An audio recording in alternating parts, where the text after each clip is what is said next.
Welcome back. Well, this is the second half of the Bedford Antique video. I went there without my camera, left my camera behind. That was just a difficult morning for me, and I swear I probably would have left my head behind if I could have. Fortunately, even though my cell phone does not take the world's best films, the sound quality was very good. So I guess it's your turn to walk in my shoes, because in my universe, the pictures are very blurry, but boy, the sound comes in clear. Anyway, when we come back, we're going to take a look at some of the things I found that were not teapots.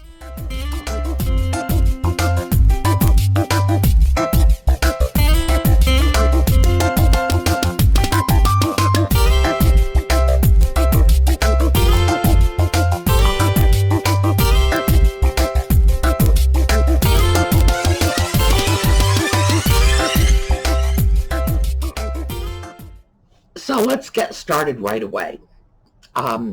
One of the things I should mention is when I go out antique shopping or thrift store shopping, I dress like the rag picker's child.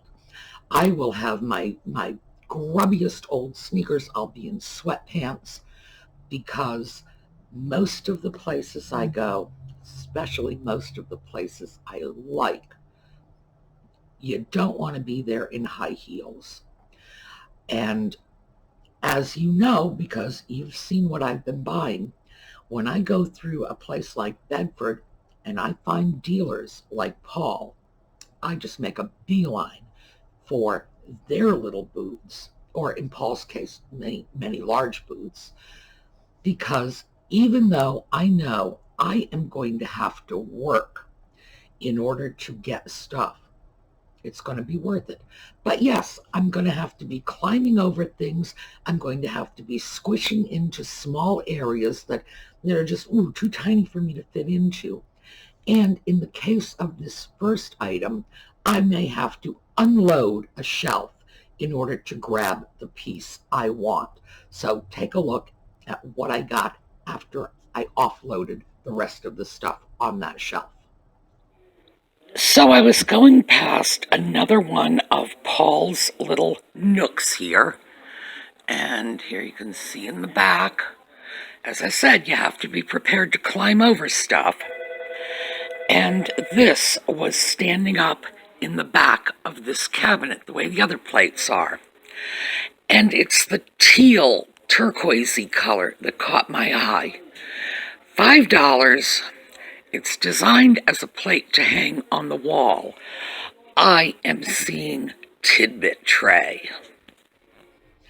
I got this plate for use as a part of a Tidbit tray. I really liked this great, it's a nice design.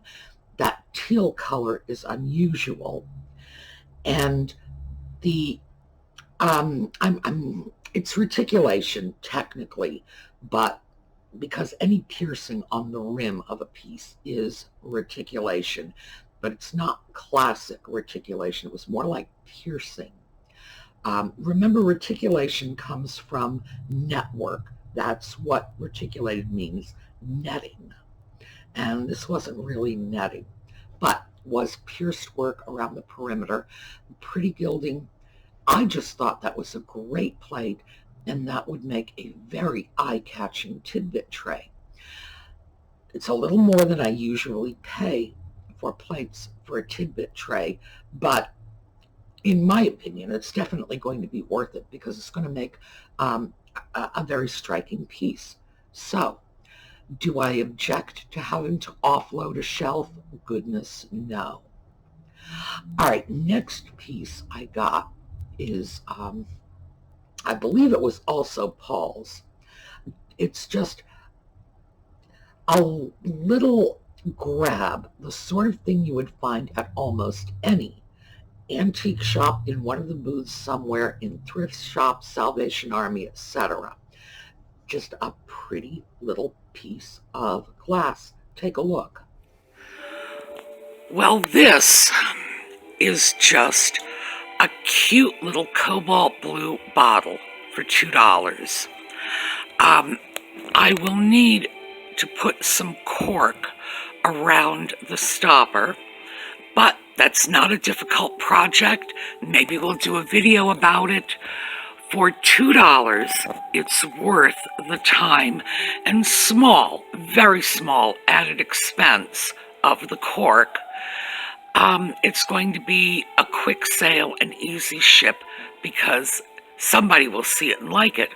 And of course, for $2, I don't have to put a very high price on it when I do list it. Now, bottles are hugely collectible. People love bottles. I use bottles like that because my theory is, why not?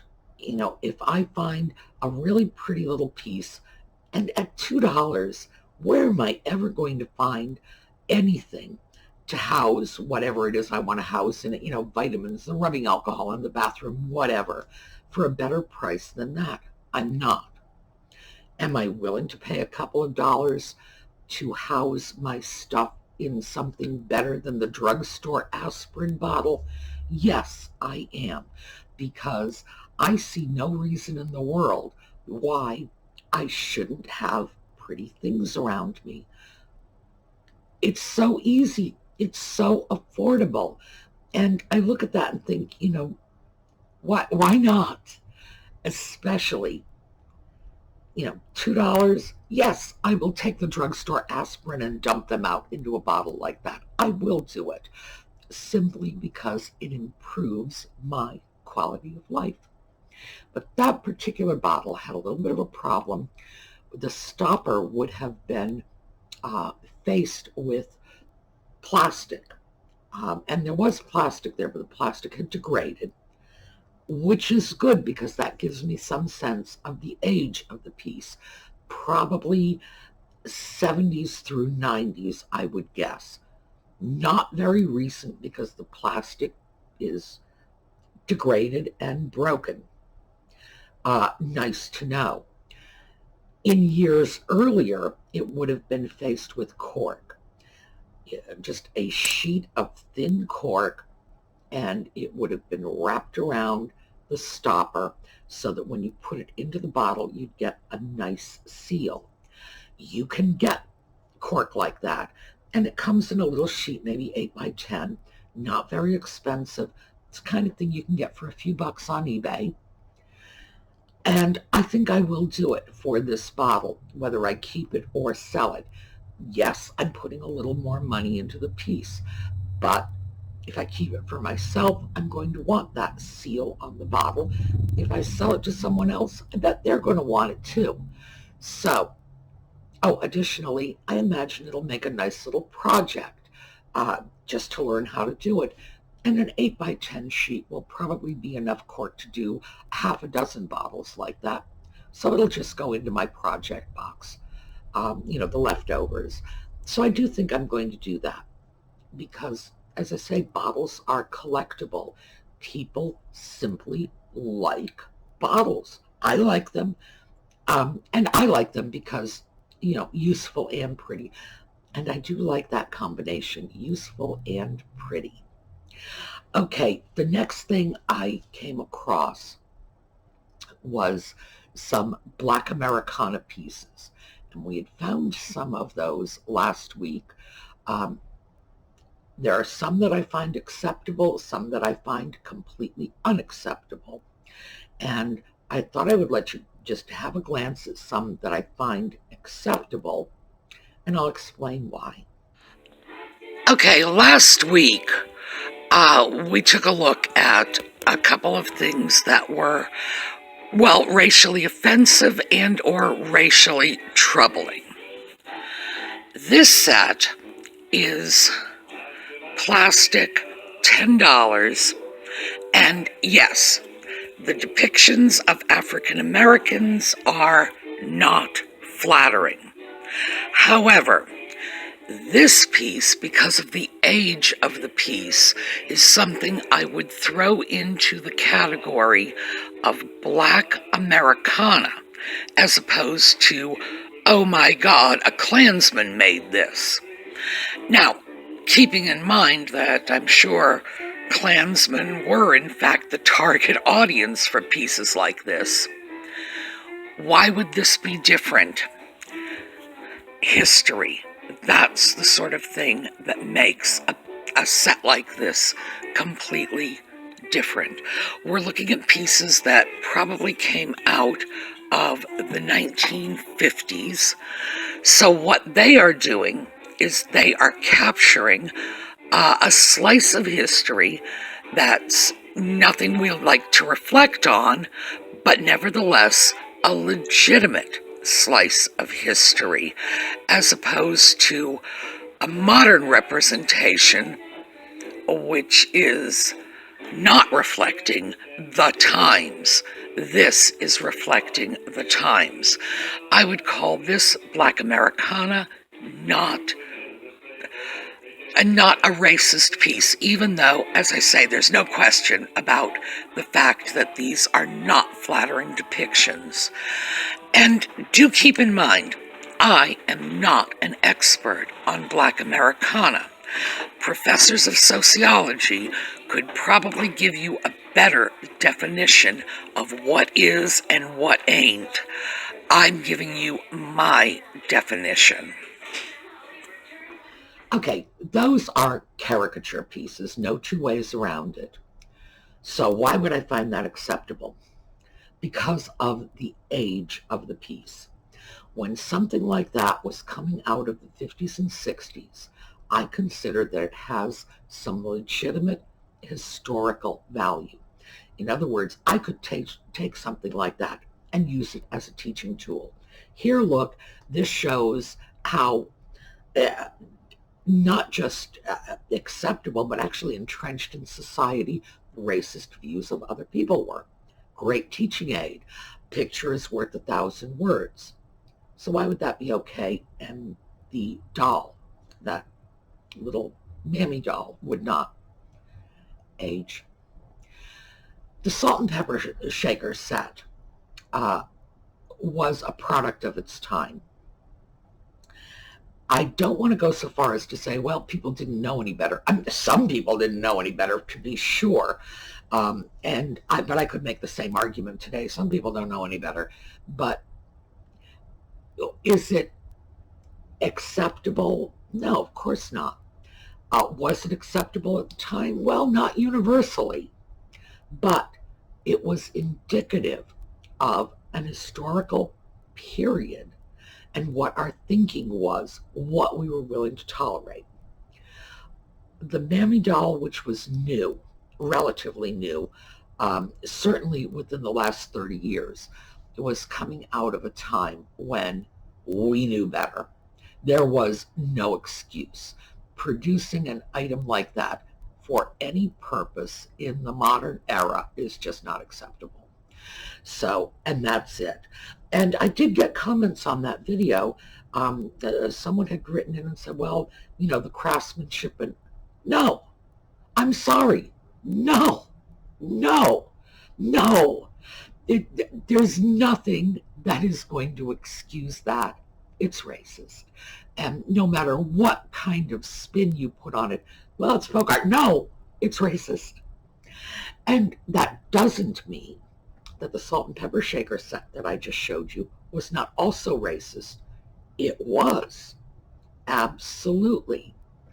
But I can see that being useful as a teaching tool. I could use that in order to further an explanation of where we were as a culture at a time 50, 60 years ago. So, as an educator, I can see some value in it. As a collector, no. But as I've said before, I am not a professor of Black studies. I am not a sociologist. Those people may have other arguments that they would bring to bear in favor of preserving those aspects of our history, and I'm perfectly willing to concede the floor to them. But in terms of reproducing that sort of thing in the modern era, no. I don't really think there's any argument that could make me go along with that. But I did want you to see something that was a slice of time, so to speak. A time when we were just stupid enough to think that that sort of thing was okay. Anyway, another set of salt and pepper shakers. And this one is from the booth where I had gotten those little cat shakers last week. Those just cute little kitten shakers that I do believe are Japanese. And before I get off onto this, we're going to go off on a little digression here, because you may be wondering why. In the face of an unmarked piece, I would say likely Japanese. So I want to show you something. This is from my own little stash of salt and pepper shakers. It's a very small stash, but here. Art Deco gazelles. These are just gorgeous, and I haven't been able to bring myself to part with them. Unfortunately, I got these out of a drawer. I should be ashamed of myself. They're beautiful. They should be out somewhere, but they're not. They're in a drawer. And eventually I am going to look at them in the drawer and say, well, I should really just put them in my Etsy shop and let them find a home where somebody will actually show them off, not keep them hidden. Shame on me. What I wanted to show you was this. Now, I know you're going to have a very difficult time reading this. I'm going to have to tip to make sure the light doesn't catch it, because it's a silver foil sticker, so it's definitely going to reflect the light. This is very common for Japanese pieces. We've got one on this one too. Let's see if that's probably a little easier for you to see it if I, yeah. Well, as you can see, the stickers are very conspicuous. Now, if someone back in whenever bought this pair of shakers and wanted to put it on their table, in all likelihood they would have removed these very conspicuous stickers. It would be like leaving a price tag on something. So there's a very good chance that the unmarked little piece that you might have did at one time have a Made in Japan sticker. But because they often place those stickers so conspicuously, it's understandable that the original owner would have removed them. Same way we would remove a price tag, because they were not interested in what was going on 50, 60, 70 years down the road, when we were trying to determine the provenance of these items. The little cats, very likely Japanese. They very likely had a sticker, something like this, somewhere on them that either came off accidentally through washing or was deliberately removed because, it was like leaving a price tag on. So, having gone through that, let's take a look at the little pig shakers. Let's take a peek. Just a quick view. This is where I got those darling little cat salt and pepper shakers. And here are two sets, $8 each, and these are little pigs. I am taking this set and leaving this set behind. This set is newer, doesn't have the vintage value I'm looking for. This set, however, is Japan, corks. That's what I look for. I want some age to the pieces. And a while back, I got a request for Tidbit trays with little pigs on them. And that's a request I haven't been able to fill. So I'm going to take this set home and see if that buyer is still interested. If so, I got the pigs right here. And these, I'm afraid they've lost their friends. I thought those little pigs were cute. And I have gotten requests for things like pig tidbit trays. People collect them. They really do. You know what comes to mind? I'm sure you've all seen the movie Dolores Claiborne. It was a huge hit at the time. And the old woman that Dolores was caring for had a little collection of ceramic and glass pigs. People do collect things like this. It's just what they do. So it doesn't surprise me. The reason I got the little white with gilding pigs as opposed to the black and white pigs was just the age of the piece. Vintage items interest me more. The other pigs were very cute, but they were very new. So the older pigs came home with me. The newer ones stayed behind. And while I was at that booth, I found another piece. Same booth as our little pigs. Here's the set I left behind. Right over here, a little vase. We're looking at about 5, maybe 6 inches, unmarked, and it's $3. I'm going to take this with me simply because I like the Art Deco lines. Now, can I say with any great certainty this is an Art Deco piece? No, because it's not marked. Nevertheless, it's got a nice deco look to it. So, deco is always a good investment for resale. I have no idea how old that vase is. It's not marked. Now, I may find out that there is, because sometimes this will happen when I take a piece home, I'm cleaning it, scrubbing it out in the sink, and I can hold it under the light. I sometimes see little embossing on the bottom that will give me an indication of the manufacturer or at least the country of origin. But I haven't cleaned that piece yet, so I don't know. The lines are very Art Deco, and Art Deco sells, even if it's not real, legitimate Art Deco. Just having the Art Deco lines, a piece that is able to blend in to an Art Deco setting, will sell. So I thought, very nice piece. Absolutely no reason why it shouldn't come home with me. Now, next up, this was interesting, and I will show you the piece. Well, here we have a nice little Satsuma ginger jar, probably about 5 inches tall, and by the way, I do this with my hands so you can see the comparison in the size. Piece is $15, and I was just thinking to myself, nice piece, the price is just too high. At $10, it would be coming home with me. Maybe it'd be coming home with me at $12. And here we go, 20% off. So it is $12. And do enjoy the background music. This is probably my favorite Christmas song. Yes, indeed. When I saw that piece, I just looked and said, $15. If it were 10, it would have gone into my bag without thinking about it. And then I said to myself, I'd take it if it were 12. And there was the 20% off sign. So it was 12. So I did take it. Pieces like that are really easy sells.